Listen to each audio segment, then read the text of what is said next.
వర్ధిల్లాలి. ఎప్పుడు కూడా అన్నిట్లో మనం వర్ధిల్లాలి. వర్ధిల్లాలి అని అంటే మనము దేవుని ఆజ్ఞలను మీరకూడదు. దేవుని యొక్క మాటను మీరకూడదు. దేవుడు గీసిన దేవుడు ఆ పిలుపును కానీ మీరకూడదు. దేవుని యొక్క ఆజ్ఞను కూడా మనం మీరితే మన జీవితంలో ఎప్పుడు కూడా మనం వర్ధిల్లాలి. అయితే నేటి సమాజంలో ఎందుకనంటే ఇశ్రాయేలు ప్రజల చరిత్రలో కనుక చూస్తే వాళ్ళు దేవుని యొక్క ఆజ్ఞను మీరినట్టుగా మనం బైబిల్ లేఖన భాగంలో మనం చూడవచ్చు. అందుకే ఇక్కడ బైబిల్ గ్రంథంలో కనుక మనం చూస్తే దేని ద్వారా సామెతల గ్రంథము చూడండి. సామెతల గ్రంథంలో మనం ఒకసారి కనుక మనం చూస్తే ఈ సామెతల గ్రంథము 28వ అధ్యాయము 14వ వచనాన్ని మనం చదువుదామా?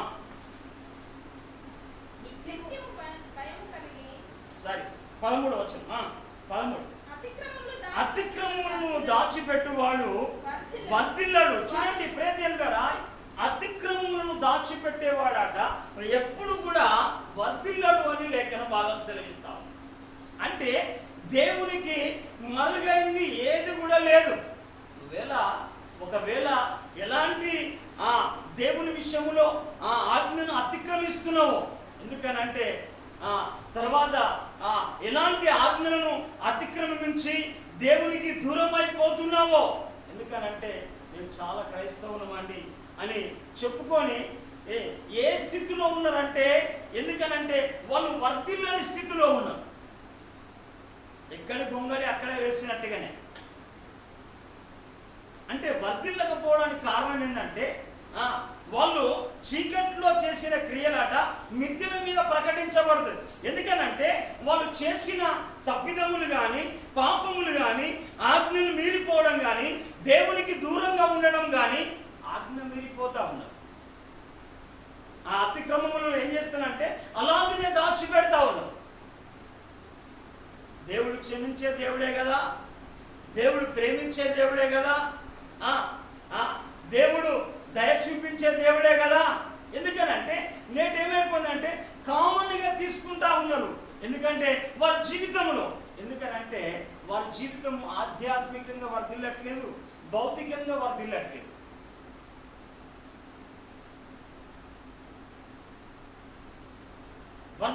ఎందుకనంటే ఆ అతిక్రమం అనేది దేని జీవితంలో ఒక చిన్న తప్పు కావచ్చు, పెద్ద తప్పు కావచ్చు. ఎందుకనంటే మనం బైబిల్ గ్రంథంలో కనుక చూస్తే మోషే నడిపించిన నాయకత్వంలో చూస్తే వాళ్ళు దేవుని యొక్క ఆజ్ఞను మీరి వారు విచ్చలవిడిగా ప్రవర్తించినట్టుగా మనం చూడవచ్చు.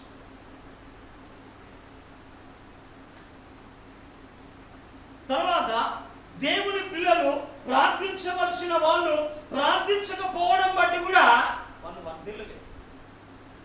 దేవుడు ఆజ్ఞ కదా, దేవుడు నీకు ఎందుకనంటే దేవుడు నియమించాడు. ప్రభుత్వం మాట్లాడే సంభాషణ ఎక్కడిదంటే ప్రార్థన. ఎందుకనంటే నాడు అనేకుల జీవితంలో కూడా ఇశ్రాయేలు ప్రజల జీవితంలో కావచ్చు, క్రైస్తవ నాయకుల జీవితంలో కావచ్చు, సేవకుల జీవితంలో కావచ్చు, విశ్వాసుల జీవితంలో కావచ్చు, వాళ్ళు ఏమైపోయిందంటే దేవుడు ఏది వద్దన్నారో గదే చేస్తాం.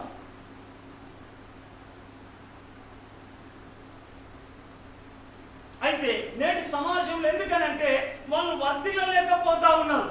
అయితే వాళ్ళు చిన్న పొరపాటు చేసిందా, చిన్న తప్పిదము చేసిందా, చిన్న పాపము చేసిందా, లేకుంటే ఏదైనా చేసిందో మనం ఏం చేయాలంటే వెంటనే ఒప్పుకొని విడిచిపెట్టాలి.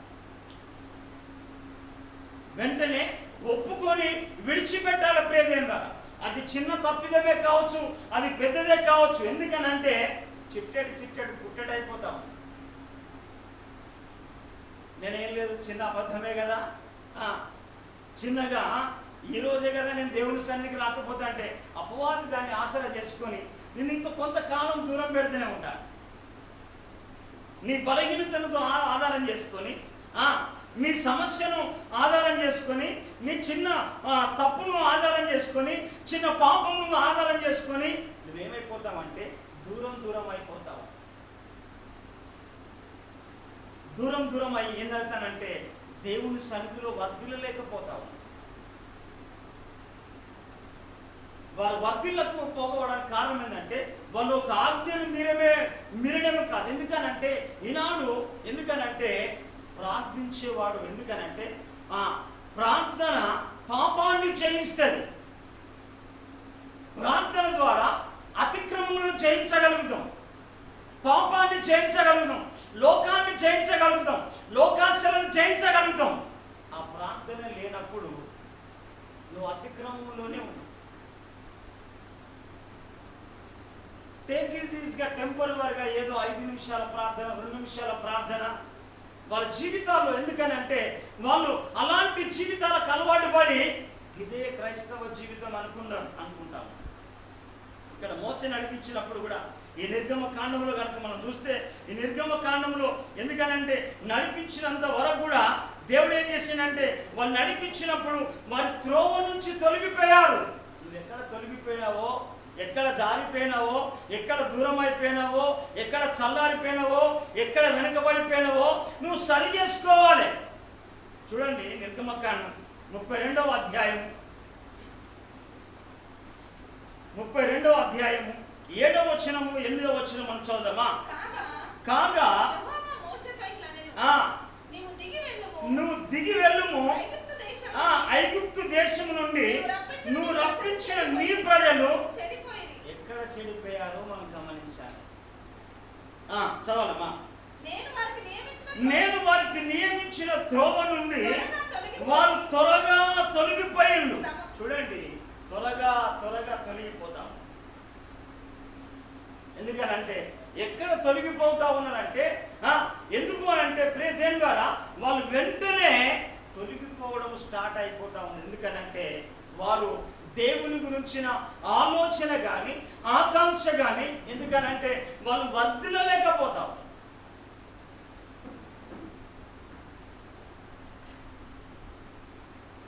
దేవుడు ఎందుకనంటే దేవుడు అలా వర్ధిల్లాలి అని అంటే మనం ఏం కావాలంటే మన లోపల దేవునికి ఏ అతిక్రమం కానీ, ఏ చిన్న పాపం కానీ, చిన్నది కానీ పెద్దది కానీ ఏం చేయాలంటే అది విడిచిపెట్టాలి.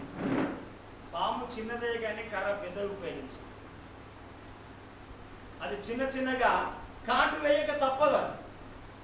ఎందుకనంటే ఈనాటి క్రైస్తవ జీవితంలో, ఎందుకనంటే ఇశ్రాయేలు ప్రజల జీవితంలో కనుక చూస్తే ఇక్కడ వాళ్ళు ఎట్లా తొలగిపోయిందో వాళ్ళంతా రాను ఏమైపోయిందంటే వాళ్ళు చెడిపోయిండు. తర్వాత దేవుడు నియమించిన త్రోవ నుంచి తొలగిపోయిండు. తర్వాత చిన్నగా ఇక్కడ మనము గనక 9వ వచనం కాస్తే వాళ్ళట లోబడని ప్రజలుగా ఉన్నారు. దేనికి లోబడట్లేదు? దేవుని వాక్యానికి లోబడట్లేదు, పెద్దలకు లోబడట్లేదు, దైవ జనానికి లోబడట్లేదు, దైవ సన్నిధిలో లోబడట్లేదు, దేవుని మాటకు లోబడట్లేదు. దేవుని యొక్క మాటకు లోబడక ఏం చేసిందంటే లోబడకుండా ఏం చేసిందంటే వాళ్ళ ఇష్టానుసారమైన జీవితం జీవిస్తూ ఉన్నారు ఇశ్రాయేలు ప్రజలు. ఇష్టానుసార జీవితం ఎందుకని అంటే వాళ్ళు ఏం చేస్తారంటే వాళ్ళ అతిక్రమాలను కూడా ఏం చేస్తారంటే విడిచిపెట్టలేదు. అయితే వారి కనుక చూస్తే వాళ్ళను ఏం చేస్తారంటే కీర్తనకారుడు కూడా ఈ విధంగా పొందుపరిచాడు. ఎందుకనంటే వాళ్ళు ఏమైపోయిందంటే వారి జీవితంలో కూడా ఏం చేస్తారంటే వాళ్ళు అనేకమైన వ్యసనాలకు బానిసలైనట్టుగా మన బైబిల్లో చూడవచ్చు. మనం చూడండి మన బైబిల్ గ్రంథంలో కీర్తన గ్రంథం 38వ అధ్యాయం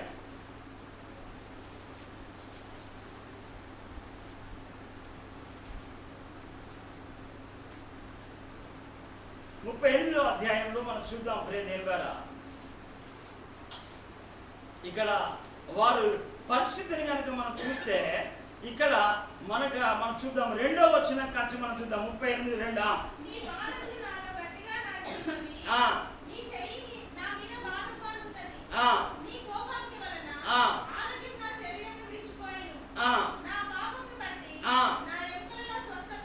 చూడండి ప్రియదేవుని ద్వారా ఇంకా కనుక మనం చూస్తే నా వ్యసనం వల్ల ఏమైపోయిందంటే రకరకాల వ్యసనాలకు, రకరకాల అలవాట్లకు ఏమైపోయిందంటే అలాగనే అలవాటు పడిపోయింది.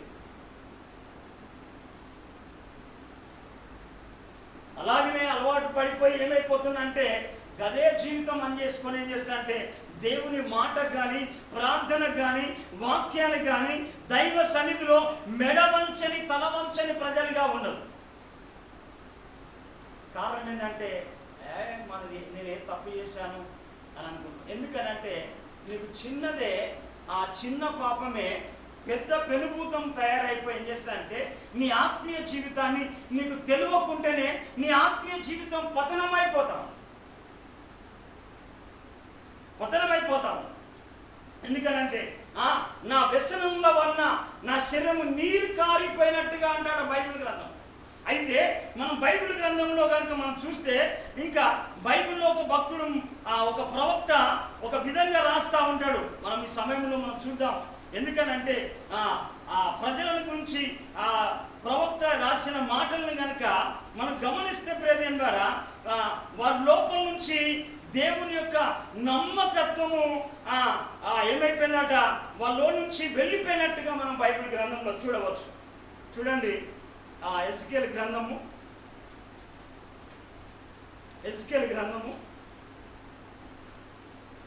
33వ అధ్యాయము చూద్దాం. చాలా జాగ్రత్తగా మనం దేవుని మాటలు విందాం, మనం సరి చేసుకుందాం. ఎందుకనంటే మన లోపల ఉన్నదంతా మనం విడిచిపెట్టాలి. చూడండి ఎజ్కేల్ గ్రంథం 33వ అధ్యాయం 31వ వచనం చూద్దామా. నా జనులు రాదగిన విధంగా వారు నీ యొద్దకు వచ్చి నా జనులైనట్టుగా నీ ఎదుట కూర్చుండి నీ మాటలు విందురు గాని వాటిని అనుసరించి ప్రవర్తింపరు. వారి నోటితో ఎంతో ప్రేమను కనపరచుదరు కానీ వారి హృదయము లాభమును అపేక్షిస్తూ ఉన్నది, లాభాపేక్ష కలిగింది. ఏదైనా వసిస్తే చేస్తాము. ఎందుకనంటే దేవుడిచ్చే ఆశీర్వాదం కంటే వాళ్ళు ఈ లోకపరమైన లాభాలను అపేక్షిస్తూ ఉన్నారు. అంటే నా దేవుని జనులైనట్టుగా కనబడతాడు. ఏందయ్యా అంటే బైబిల్ వెనుక పట్టుకొని వెళ్తా ఉన్నారు కనుక వీళ్ళు దేవుని పిల్లలు. చేసేదంతా సాతాను స్వభావమే, సాతాను కార్యాలే, సాతాను క్రియలే. అందుకే అపవాది వాడు అంటాడంటే ఈరోజు మాత్రమే ఆ గంటను 2 గంటలో నువ్వు దేవుని బిడ్డగా నువ్వు చేసేదంతా సాతాను అంటాడు నాదే ఆలోచన. సాతాను ఏమనంటే ఈ లోక సంబంధమైన దేవత, యుగ సంబంధమైన దేవత. వాడు నీ ఆలోచన డైవర్ట్ చేస్తాడు, నీ మాటను డైవర్ట్ చేస్తాడు, నీ చూపులు డైవర్ట్ చేస్తాడు, నీ నడవడికను డైవర్ట్ చేస్తాడు. నువ్వు పరిశుద్ధంగా జీవించాలన్నా కానీ వాడు ఏం చేస్తాడంటే జీవించకుండా వాడు ఒక్కరోజే ఈరోజు ప్రార్థన బైబిల్ అనేది అంటాడు, తర్వాత వాని కంట్రోల్లోకి వెళ్ళిపోతా ఉన్నాం. మన వాళ్ళు కాదు, ఇశ్రాయేల్ ప్రజలు. అందుకే ఇక్కడ మన బైబిల్ గ్రంథంలో మరొక మాట కనుక చూడవచ్చు. ఎందుకంటే బ్రదర్ ద్వారా దేవుని పిల్లం కనుక ఎందుకనంటే ఇక్కడ ఇర్మియా ప్రవక్త రాస్తా 7వ అధ్యాయంలో ఈ మాట చూడాలి. ఇర్మియా గ్రంథం 7వ అధ్యాయం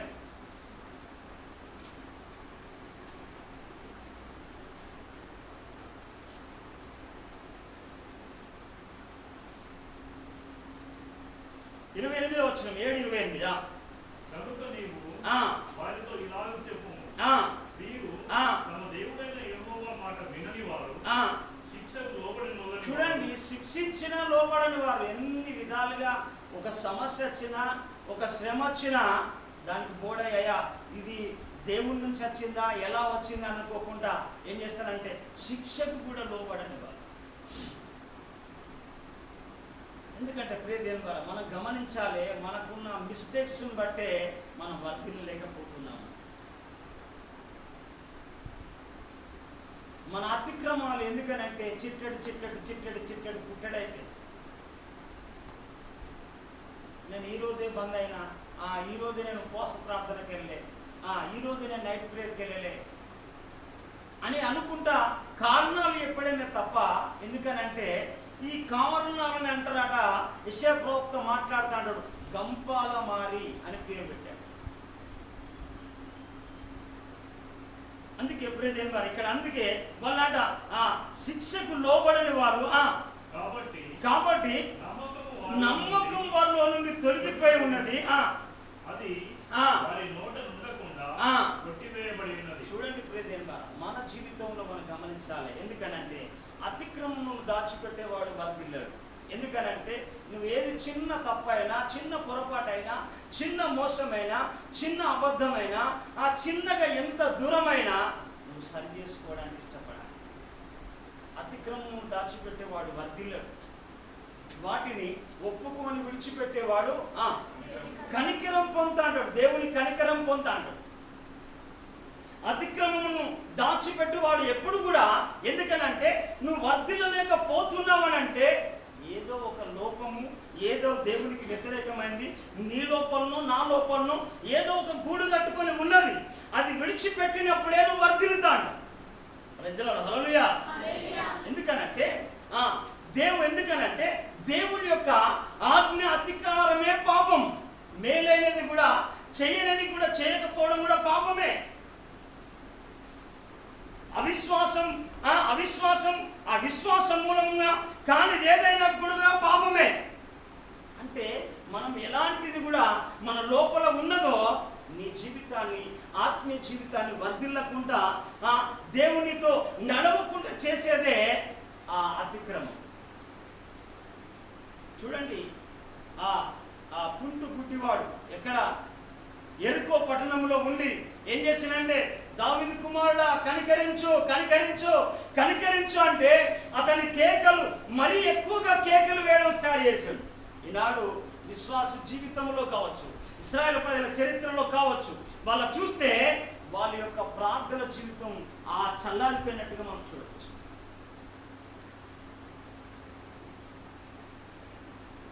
అందుకే మనం ఎప్పుడైతే ఆ ఆత్మను గురించి, ఎందుకనంటే మనం ఇక్కడ బైబిల్ గ్రంథంలో చూస్తూ ఉంటాను. ఎందుకనంటే మనం ఎప్పుడైతే ఆ గుడ్డివాడు ఏం చేసిందంటే ఆ ఎరుకో పట్టణంలో కనికరించుము అంటే ఆ కేకలు యేసు ప్రభుని ఆజ్ఞని. ఎంతమంది ఆత్మ అన్నా కానీ వాడు కేకలు వేయడం మరీ ఎక్కువగా వేసింది, కానీ ఏం చేసిందంటే తక్కువ మాత్రము ఆగలే. నీ జీవితంలో నీ ప్రార్థన ఎంత ఎదిగింది, ఎన్ని ఆటంకాలైనా, ఎన్ని అవరోధాలైనా, ఎన్ని పరిస్థితులైనా నీ ప్రయాణం, ఆత్మీయ ప్రయాణం ముందుకు సాగుతుందా, వెనకనే పడిపోయిందా మనం చూడవచ్చు. మనం దేవునితో నడిచినప్పుడే, ఎందుకనంటే అన్ని విధాలుగా 30 అంతలు 60 అంతలుగా నువ్వు వర్ధిల్లుతాడు, ఆశీర్వదించబడతాడు. అందుకే మనం కీర్తనకారుడు ఇక్కడ చెప్తా ఉంటాడు. చూడండి 32వ కీర్తనలో అక్కడ అంటాడా, 32వ కీర్తన మొదటి 2 వచనాలా,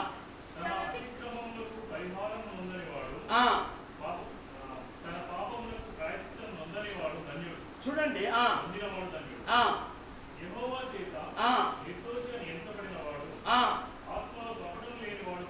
చూడండి, యెహోవా చేత నిర్దోషి అని ఎంచబడిన వాడు, ఆత్మలో కపటము లేనివాడు ధన్యుడు. ఎందుకనంటే మనం ఏం చేయాలంటే మన లోపల బయటికి ఒకటి లోపలికి ఒకటి ఉండకూడదు.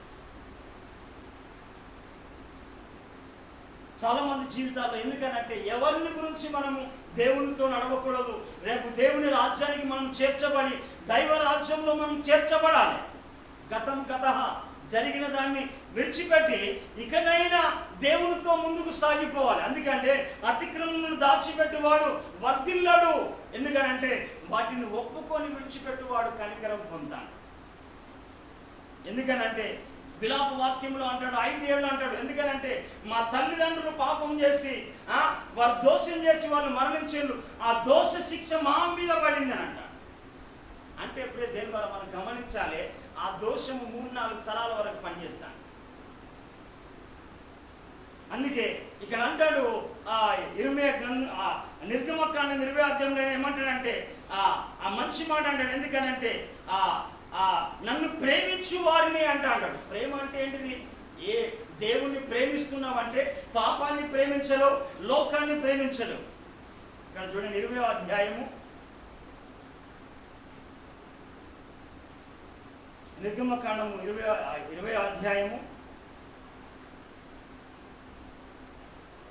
6వ వచనమా, నన్ను ప్రేమించి నా ఆజ్ఞను గైకొని వారు ఏమి 1000 తరముల వరకు కర్ణించు వాడనై ఉన్నాను.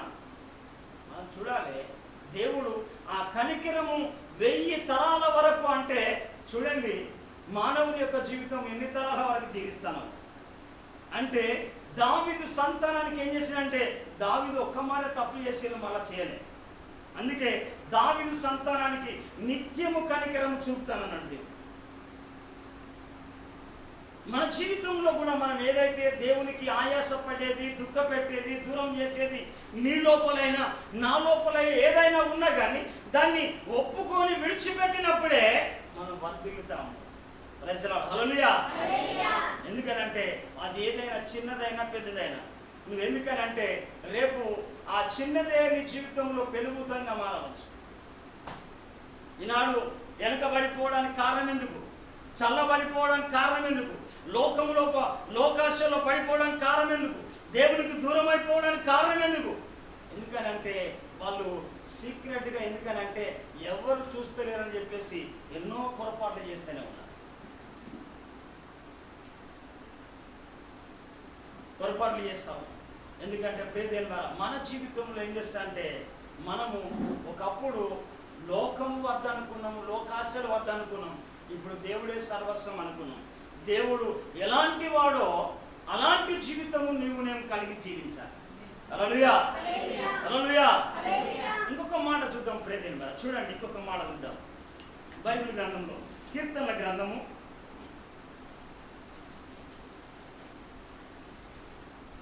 92వ అధ్యాయమా,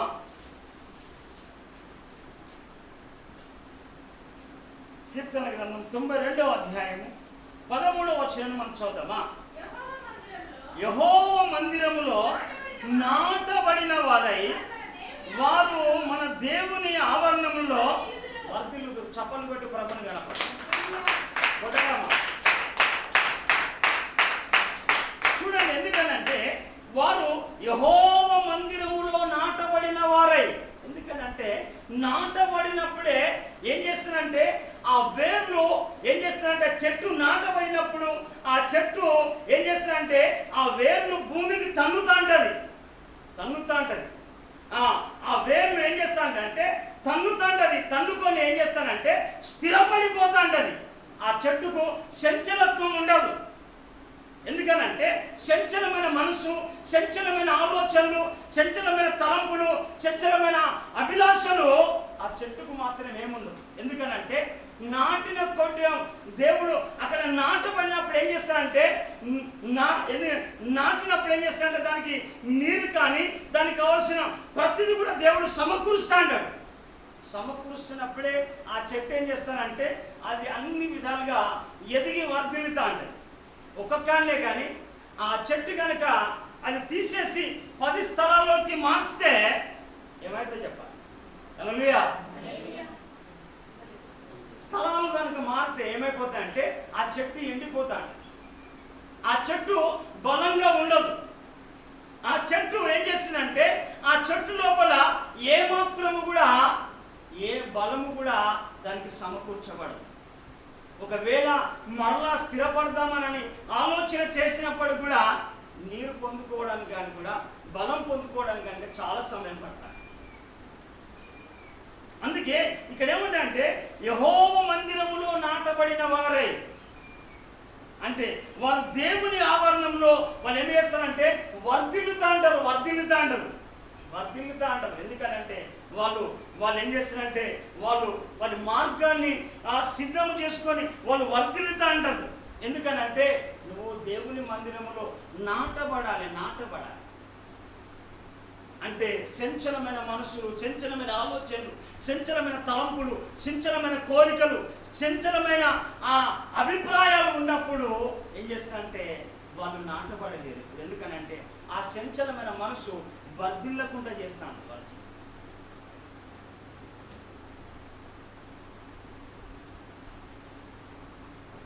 అందుకే యోసేపు అంటే నీటి కాలువలన ఎవరన్నా నాటబడిన ఫలించేటి కొమ్మగా ఉన్నాడు యోసేపు.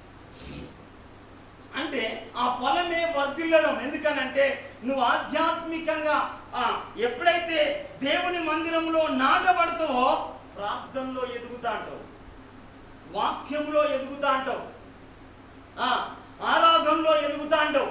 ఎందుకనంటే ఈ చంచలమైన మనసు ఏం చేస్తాడంటే ఓ పూట ఈడ, ఓ పూట ఆడ, ఓ పూట ఆడ, ఓ పూట లోకంలో ఉన్నప్పుడు దానికి ఏం కూడా దానికి కావలసిన ఊట కానీ నీరు కానీ సప్లై కాదు. ఎందుకనంటే వర్ధిల్లని స్థితి అంటే ఆశీర్వాదం లేని స్థితి, ఆత్మీయత లేని స్థితి, బలము లేని స్థితి, జ్ఞానం లేని స్థితి మనం చెప్పవచ్చు బైబిల్. అందుకే యేసు ప్రభువు అని అంటాడు, ఎందుకనంటే నా పరలోకపు తండ్రి నాటని ప్రతి మొక్క కూడా ఏం చేస్తాడట, పెకిలించబడుతుంది అని అంటాడు.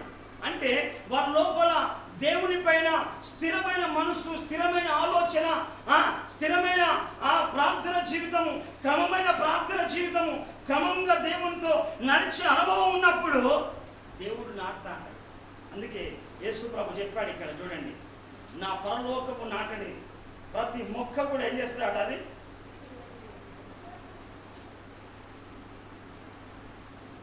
మత్తయి సువార్త 15వ అధ్యాయం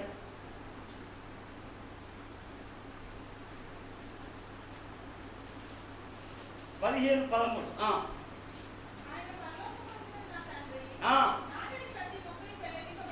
చూడండి ప్రేదేని ద్వారా. ఎందుకనంటే అందుకే కొన్ని చెట్లు కూడా అక్కడక్కడ పెడతా అంటే మనం చూస్తూ ఉంటాం, అవి గాలికే పడిపోతా అంటే. కొన్ని చెట్లు ఏం చేస్తానంటే ఎందుకనంటే గాలికి, ఎందుకనంటే లోపలికి వేరుతనంలో పైనే పెరిగింది. పై జీవితం ఎప్పుడు కూడా స్థిరపడలేదు, బలపడలేదు. ఎందుకనంటే అది వర్ధిల్లలేని జీవితం. ఎందుకనంటే నువ్వు ఆధ్యాత్మికంగా దేవుడు నిన్ను అన్ని విధాలుగా వర్ధిల్లాలి అని దేవుడు చెలవిస్తాడు.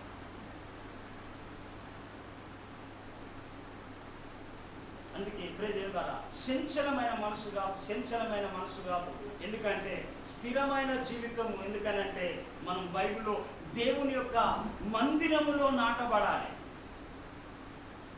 నాటబడిన తర్వాత రాందాను. ఎందుకనంటే ఆ చెట్టు ఏంటంటే నీటి కాలువలో ఎవరైనా నాటబడినా ఫలించేది చెట్టుగా యోసేపు జీవితంలో, అంటే యోసేపు జీవితంలో ఎన్నో శ్రమలు, ఎన్నో కష్టాలు, ఎన్నో అవమానాలు, ఎన్నో నిందలు వచ్చాయి. అప్పటికి కూడా యోసేపు కదలలే, పరిస్థితులు కదలలే.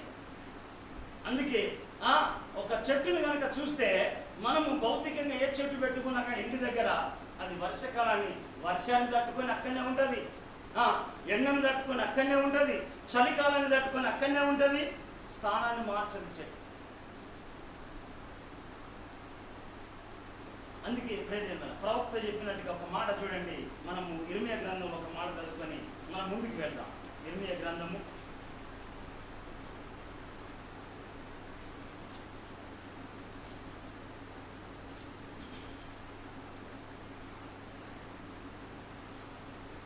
17వ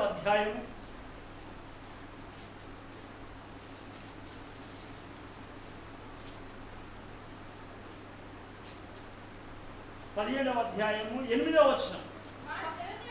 వాడు జలముల యొద్ద నాటబడిన చెట్టు వలె ఉండును.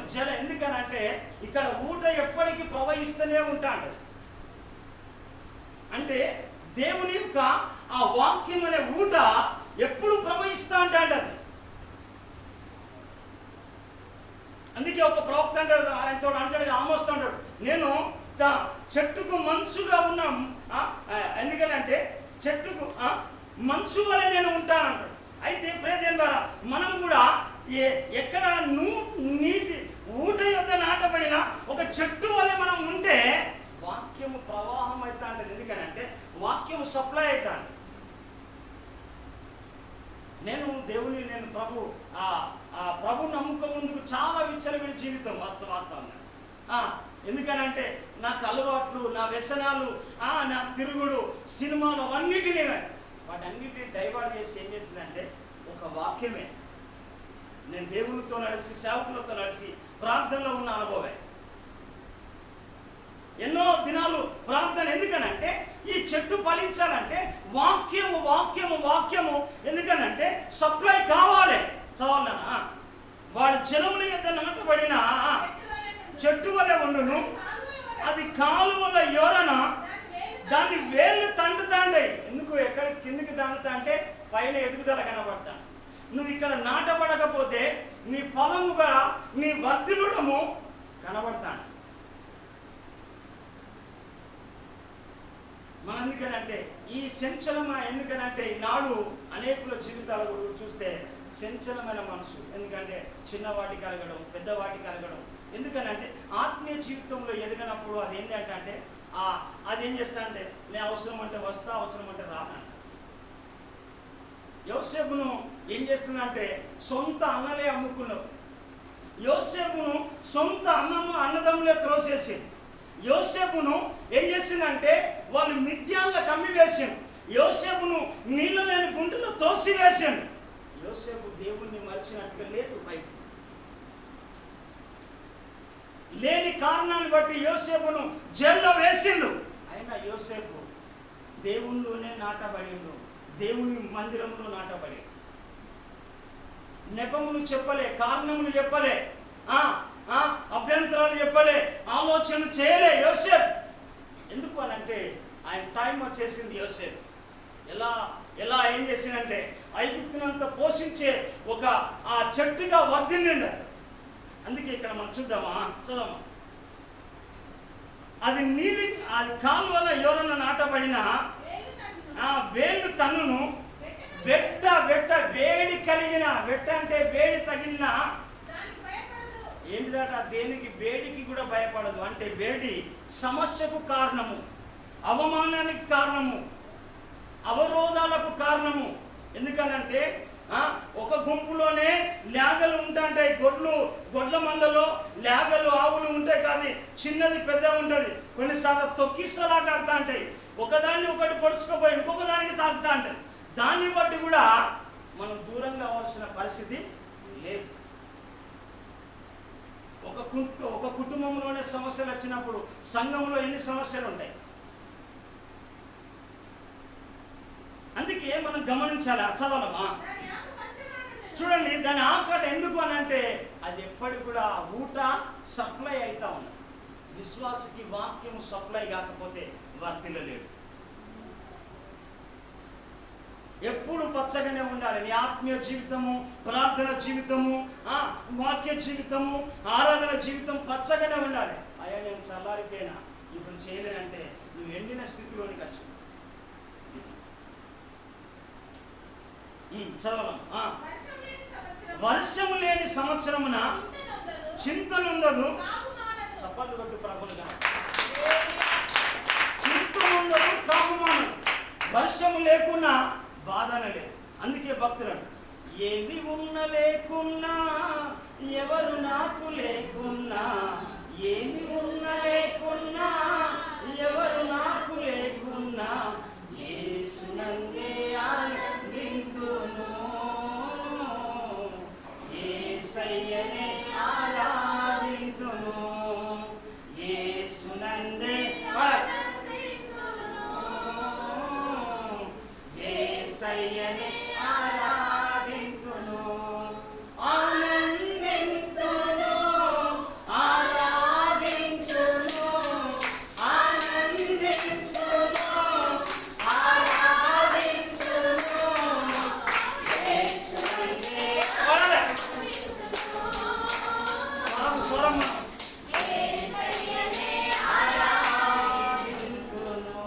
ఎందుకనంటే ఏంది అంటే అది వర్షం లేని సంవత్సరం చింతన ఉండదు, కాపుమానం.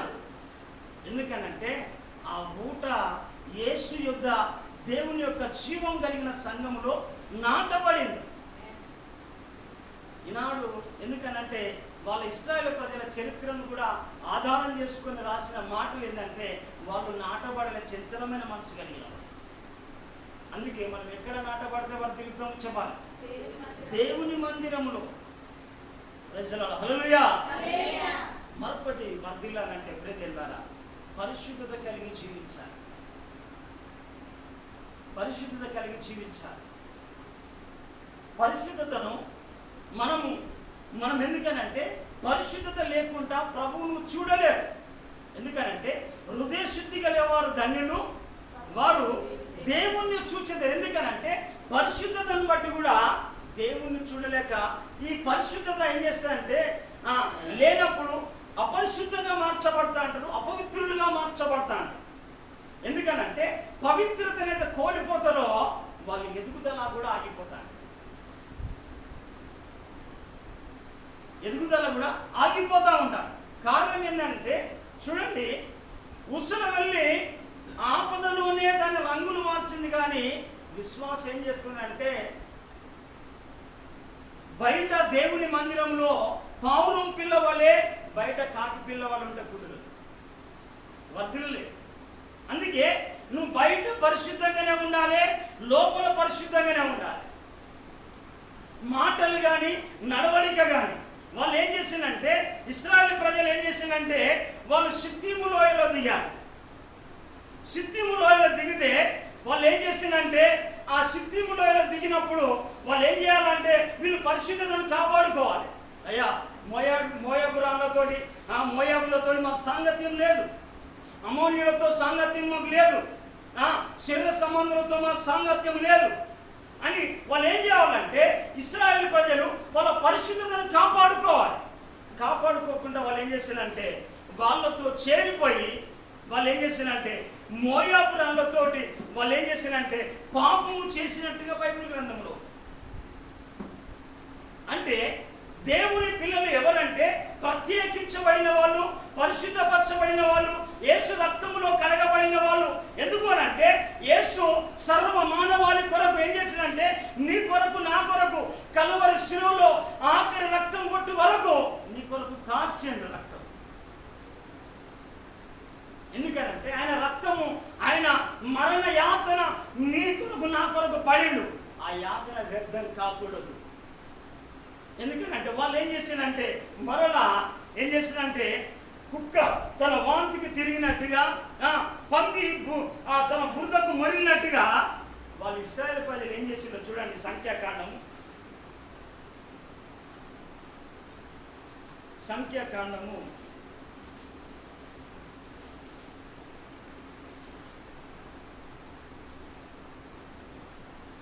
25వ అధ్యాయం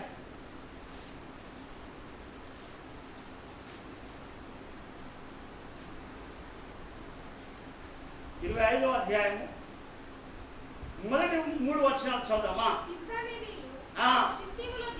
షిత్తీములో దిగి ఉండగా ప్రజలు మోయాబురాలతో చూడండి ప్రియదేవులారా. అంటే ఎందుకు అని అంటే ఎవడైనా నువ్వు ఈ లోక సాంగత్యము చేసిన ఎడల వాడు వ్యభిచారినగును.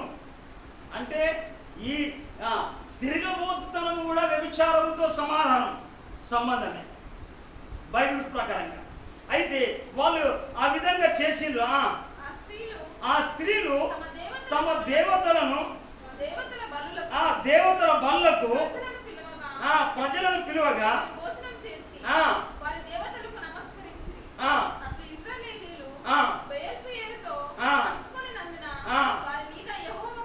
చూడండి, మనం గమనించాలి. ఎందుకనంటే వాళ్ళ ప్రజలపైకి ఏం చేస్తుందంటే దేవుని కోపమే రగులుకున్నది. మనం లోకం ఉన్నప్పుడు మనకు వారికి వ్యత్యాసం ఉండాలి. వారితో నడవడం కానీ మాట్లాడడం కానీ వాళ్ళ నడవడికకి మన ఆలోచనకు చాలా వ్యత్యాసం కలిగి జీవించాలి. మనం వాళ్ళతో కలిసి జీవించడానికి దేవుడు నిన్ను ప్రత్యేకపరచుకుంటే నువ్వు ప్రత్యేకంగానే జీవించాలి. వాళ్ళు ఏం చేసిందంటే వాళ్ళు కమిట్మెంట్ అయిపోయి. ఇంకో మాట చెప్పాలంటే వాళ్ళు అక్కడ ఇంకొక మాట చెప్పాలంటే వాళ్ళు వారితో సాంగత్యం చేసి వారితో స్నేహం చేసి వాళ్ళు ఏం చేసిందంటే వాళ్ళు ఆ విధంగానే ఏం చేసిందంటే వాళ్ళు ఆ కార్యాలన్నీ చేసి దేవునికి అసహ్యాన్ని కలగజేసిండ్రు. మనం పలుమార్లు కూడా వాళ్ళు కోపాన్ని పుట్టించినట్టుగా మన బైబిల్ గ్రంథంలో మనం చూడవచ్చు. చూడండి కీర్తనల గ్రంథము 106వ అధ్యాయము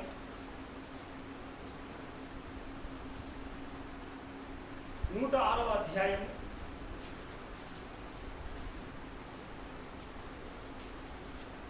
35వ వచనం 35, 36. అన్యజనులతో ఆ.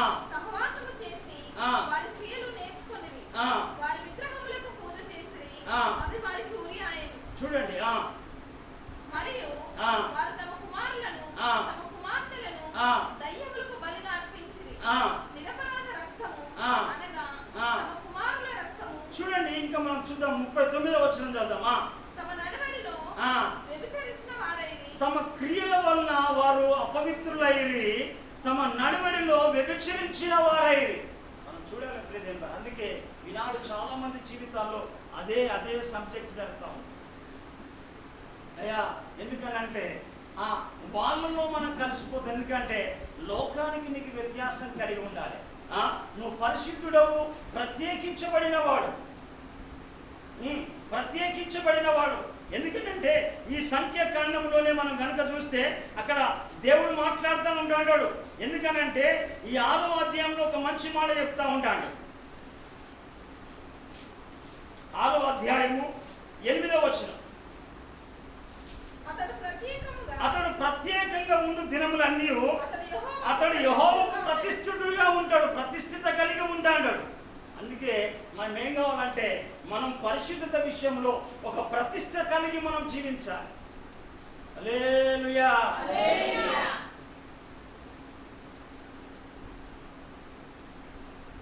మనం దేవుని పిల్లం కనుక, ఎందుకనంటే ఎక్కడ మనం టైఅప్ అవ్వడానికి ఇష్టం లేదు.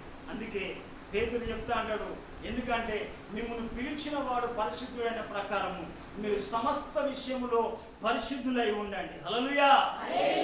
పరిశుద్ధులై ఉండండి. ఎందుకనంటే పరిశుద్ధ పరచబడి పరిపూర్ణత నుండి మహిమలో చేరుటయే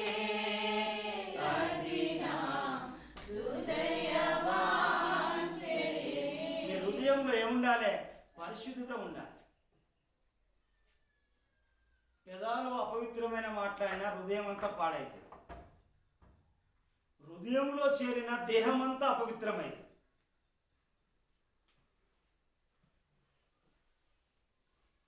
పరిశుద్ధ పరచబడి పరిపూర్ణత నుండి మహిమలో చేరుటయే స్వరం రావాలి.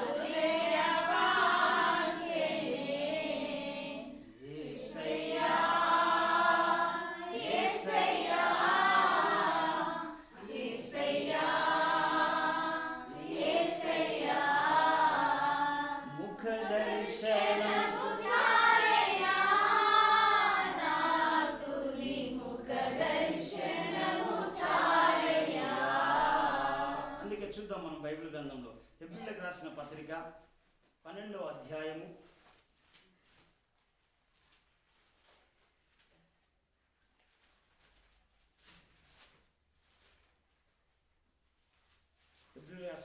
12వ అధ్యాయం 14వ వచనం. అందరితో సమాధానము పరిశుద్ధత కలిగి ఉండుటకు ప్రయత్నించుడి. పరిశుద్ధత లేకుండా ఎవరు కూడా ప్రభువును చూడలేదు. అందుకే మనము ఎక్కువగా ఎందుకనంటే పరిశుద్ధతను కాపాడుకోవాలి. ఈనాడు పరిశుద్ధతను కోల్పోతా ఉన్నారు దేవుని ప్రజలు. ఇశ్రాయేలు ప్రజలు కూడా కోల్పోయారు. అందుకే మనం పరిశుద్ధత కలిగి జీవించాలి. ఇంకొక మాట చెప్పేసి నేను ముగిస్తా ప్రియదేవుడా. యోహాను రాసిన పత్రిక 3వ పత్రిక, యోహాను రాసిన 3వ పత్రిక, యోహాను రాసిన 3వ పత్రిక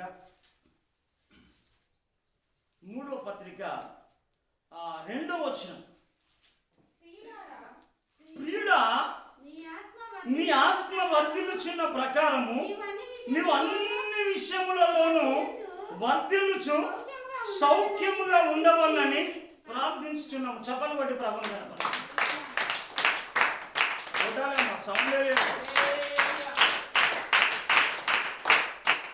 దేవుడు ఏమంటుందంటే, ప్రియుడా నీ ఆత్మ వర్ధిల్లుచున్న ప్రకారము నువ్వు అన్ని విషయంలో, కొన్ని విషయాల్లో కాదు, కొంత కొంత ఇంత కొంత మంచిగానే ఉన్నాం కదా కాదు ప్రియుడా, నీ ఆత్మ వర్ధిల్లుచున్న ప్రకారం అన్ని విషయంలో సుఖంగాను సౌఖ్యంగాను అన్ని విషయంలో వర్ధిల్లాలని. ఎందుకంటే దైవజనుల ప్రార్థన, సంఘం ప్రార్థన. ఎందుకు అనంటే నువ్వు పరిశుద్ధత లేకుంటే నువ్వు ఆత్మను పొందలేవు. ప్రార్థన జీవితం లేకపోతే నువ్వు ఆత్మతో నింపబడలేవు. అంటే ఎందుకు అనంటే ఆత్మ లేనివాడు నావాడు కాడని దేవుని లేఖన భాగం సెలవిస్తా ఉన్నది. ఎందుకనంటే ఈ శరీర సంబంధమైన జీవితము దేవుణ్ణి సంతోషపరచదు దేవునికి. ఎందుకంటే ఈ శరీరానుసారమైన మనసు ఎప్పటికి కూడా దేవునికి విరోధమైనదే. ఎందుకనంటే శరీరం ఏమంటే తన సుఖాన్ని కోరుకుంటుంది, ఆత్మ క్షేమాన్ని కోరుకుంటుంది. కష్టపడడం కానీ, సహించుకోవడం కానీ, ఓర్చుకోవడం కానీ, తగ్గించుకోవడం కానీ ఈ శరీరం అసలే ఇష్టపడదు. ఏమైనా ఈ శరీరానికి పొగడతలు కావాలి, ఘనతలు కావాలి, మెప్పులు కావాలి, స్థాయిలు కావాలి, సుఖము కావాలి, మంచి భోజనాలు కావాలి, విలాసవంతమైన జీవితం కావాలి. ఏదైనా చిన్న మాట ఎవరైనా అంటే తట్టుకోదు శరీరం. కానీ దేవుడు చెప్పే మాట ఏంటంటే, ప్రియుడా నీ ఆత్మ వర్ధిల్లుచున్న ప్రకారం, అంటే నువ్వు ఆత్మలో వర్ధిల్లాలి, ఆత్మతో నింపబడాలి, అన్య భాషలు మాట్లాడాలి. అందుకే ఈ ఆత్మ లేని జీవితం ఏం చేస్తానంటే, ఎక్కడేం చేస్తానంటే ఇవాళ ఇక్కడ ఉంటారు, రేపు ఎక్కడ ఉంటారు చెప్పలేదు. ఆత్మ అంటది నేను దేవుని సన్నిధికి వెళ్ళాలి, ఆత్మ అంటది నేను దేవుని ఆరాధించాలి, ఆత్మ అంటది నేను ఉపవాసం చేయాలి, నేను ఆత్మ అంటది నేను దేవునితోనే గడపాలి, నేను దేవుని మాటలు వినాలి, దేవుడు నడిపించినట్టుగా నేను నడవాలి, దేవుని కొరకు నేను ప్రయాసపడాలి, దేవుని కొరకు నేను ముందుకు పోవాలి అని ఆత్మ అంటే. శరీరం అంటది కదా ఏం ప్రార్థన చేస్తావు, పడుకో, ఏం వాక్యం చదువుతావు, చదివింది చాలే. ఏం చేస్తా అంటే ఈ అపవాదికి ఏం చేస్తా అంటే శరీరం లేదు. ఎందుకంటే అపవాది శరీరాన్ని ఆధారం చేసుకునే మనిషి లోపల ప్రవేశించి ఏం చేస్తానంటే ఈ శరీర క్రియలన్నీ చేయిస్తా అంటాడు. అందుకే ఇక్కడ నువ్వు ఆత్మ ప్రకారంగా జీవించాలి. ప్రియుడా నీ ఆత్మ వర్ధిల్లుచున్న ప్రకారం. ఆత్మ లేకపోతే నువ్వు వర్ధిల్లలేవు, సంఘాలు వర్ధిల్లలేవు, కుటుంబాలు వర్ధిల్లలేవు.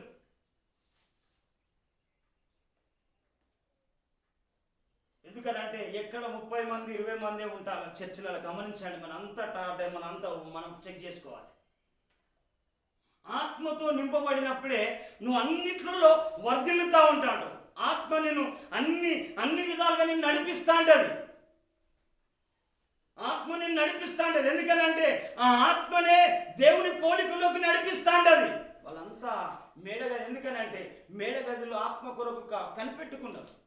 ఈనాడు ఏం చేస్తుందంటే ఈ లోకపరమైన వాటి కొరకు ప్రజలు కనిపెడతా ఉన్నారు, ఆత్మ కొరకు కాదు కనిపెట్టుకుంది. అందుకే ఈ ఆత్మను గురించి ఇక్కడ పౌలు ఇక్కడ చాలా శరీర సంబంధమైన మనుషులు ఉండవచ్చు రోమా సంఘంలో కావచ్చు, గలితీ సంఘంలో కావచ్చు. ఇక్కడ మనం చూడవచ్చు రోమిలకు రాసిన పత్రిక 8వ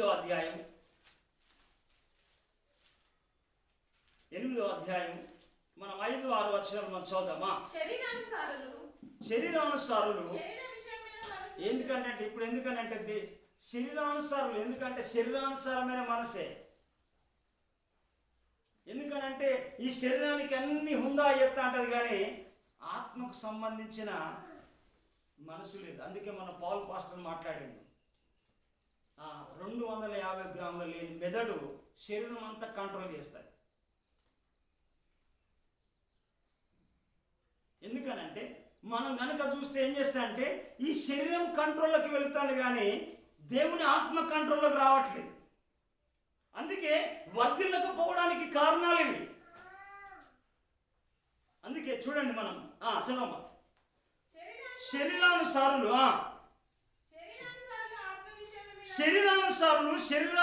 శరీర విషయములమే మనసు ఉంచుతురు, ఆత్మానుసారులు ఆత్మ మీద మనసు ఉంచుతాడు.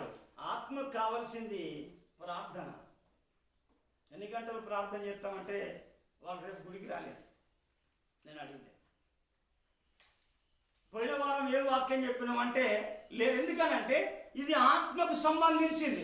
శరీరానికి సంబంధించిన వాళ్ళు ఏం చేస్తారంటే బీరువాలో ఉన్న డబ్బులు ఎరికే 10 సంవత్సరాలకి ఇచ్చిన బాకీ 10,000 ఇచ్చిన అప్పు కూడా తెలిసి ఉంటుంది. కానీ గత వారంలో చెప్పిన వాక్యం కానీ గత మాసంలో చెప్పిన వాక్యం కానీ ఉండదు. శరీరానుసారం ఆత్మ జ్ఞాపకం పెట్టుకుంటా ఉండదు. ఆత్మ ద్వారా. ఎందుకనంటే యేసు ప్రభు చెప్తా ఉంటాడు, ఏం చేస్తా అంటాడు అక్కడ చూడండి. మనము ఏంది ఆత్మ జీవింపజేస్తుంది. యోహాను రాసిన పత్రిక యోహాను సువార్త 6వ అధ్యాయము చూడమ్మా. యోహాను సువార్త 6వ అధ్యాయము 63వ వచనం. ఆత్మీయ జీవింపజేస్తుంది, శరీరము కేవలం నిష్ప్రయోజనం. ఎందుకనంటే ఇవన్నిటికీ ఆర్భాటాలు, బట్టలు, బంగారం ఇవన్నిటికీ అవుతుంది. కానీ ఆత్మకు కావాల్సింది నువ్వు ఏం పెడతాను? నీకు ఆత్మ వర్ధిల్లడా? ఎన్ని గంటలు ప్రార్థన చేస్తున్నావు? శరీరాన్ని నలగొట్టడానికి ఒక్క నెలలో, ఒక వారంలో, ఒక దినమైన ఉపవాసం ఉంటాను. శరీరక్రియలు ఎలా చంపుతావు? అందుకే పౌలు రాసింది. ఎందుకనంటే ఇక్కడ శరీరానుసారులు శరీర విషయంలో మనసు ఉంచుతారు, ఆత్మానుసారులు ఆత్మ విషయంలో మన మనసు ఉంచుతారు. శరీరానుసారమైన మనసు మరణము, శరీరానుసారమైన మనసే మరణము. రోమీయులకు రాసిన పత్రిక 8వ అధ్యాయంలో 5వ వచనం అక్కడ మాట్లాడాడు. ఎందుకనంటే శరీరానుసారమైన మనసు మరణం. ఎందుకనంటే ఈ శరీరానికి ఎప్పుడైనా మరణం ఉన్నది, కానీ ఆత్మకు మరణం లేదు. ఆత్మకు మరణం లేదు. కానీ శరీరానికి అన్ని సపోర్ట్ చేస్తా అంటావు. చిన్న మునుగు వస్తే వెంటనే హాస్పిటల్కి పోతా అంటావు. దానికి కావలసిన సౌకర్యాలు చేస్తా అంటావు, రెస్ట్ ఇస్తా అంటావు. కానీ ఆత్మ కొరకు, ఆత్మలో బలంగా ఉంటే నువ్వు ధైర్యంగా ఉంటావు. ఆత్మలో బలంగా ఉంటే ఆరోగ్యంగా ఉంటావు. ఆత్మలో ఉంటే నీకు అన్ని దేవుడు ధైర్యమైన ఆలోచనలు ఇస్తా అంటాడు. ఆత్మలో ఉంటా అంటే నువ్వు అన్ని విధాలుగా వర్ధిల్లుతా అంటావు. అందుకే చదువుదాం మనం అక్కడ చూడండి. ఆత్మానుసారమైన మనసు నిన్ను జీవింపజేస్తా అంటది, జీవాన్ని కలగజేస్తా అంటది. ఆత్మకు నువ్వు కాసేపు అయినా వాక్యం చదవలేవు. 1 గంట చదువుతావా వాక్యం? 10 పేజీలు 10 అధ్యాయాలు చదువుతావా? మటన్ అయితే మంచిగా ఇంకా 2 సార్లు వేసుకొని మనం రౌండ్ నడు చేస్తాను. తినండి, తప్పేం లేదు. కానీ ఆత్మకు సంబంధించినప్పుడు నువ్వు ఎలా ఉంటున్నావు నీ జీవితం? ఆత్మానుసారమైన మనసు. ఎందుకనంటే ఆత్మీయ జీవింపచేస్తుంది. చదవాలమ్మా. ఆత్మానుసారమైన మనసు జీవము, అది సమాధానం కలగజేస్తా ఉంటుంది. అందరితో సమాధానం కలుగుతూ ఉంటుంది, అందరితో ప్రేమిస్తూ ఉంటుంది, అది ఐక్యపరుస్తూ ఉంటుంది, బలపరుస్తూ ఉంటుంది, ధైర్యపరుస్తూ ఉంటుంది. అందరం కలిసి ఉందామంటాడు, అందరం మంచిగా ఉందామంటాడు, అందరం కలిసి పాడి వెళ్దామంటాడు, దేవుడితో జీవిస్తాం, దేవుని పోలికలోకి మార్చబడదామంటాడు ఆత్మ. శరీరమే అంటది. ఆమె పట్టు చీర కట్టింది, నాకు లేకపోయా, భర్తతో ఫైటింగ్ చేయండి.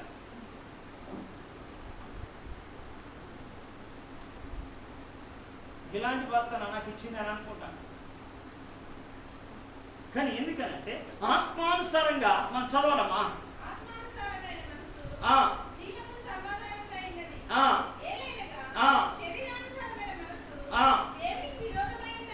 చూడండి, శరీరానుసారమైన మనసే దేవునికి విరోధమైనది. నువ్వు ప్రార్థన చేయనేది, పాడనేది, చదవనేది, గ్రహించనేది, దేవునితో గడపనేది విషయం. నువ్వు ఎంత నల్లగొడితే, ఎలా నల్లగొడతావు? ప్రార్థన ద్వారా, వాక్యము ద్వారా, ఉపవాసము ద్వారా, ఉపవాసం ద్వారా. అందుకే అక్కడ ఏమంటాడంటే ఆత్మానుసరమైన మనసు జీవమును సమాధానమై ఉన్నది, ఎలా అనగా శరీరానుసరమైన మనసు దేవునికి విరోధమై ఉన్నది, అది దేవుని ధర్మశాస్త్రమునకు లోబడదు, ఏ మాత్రము లోబడలేదు.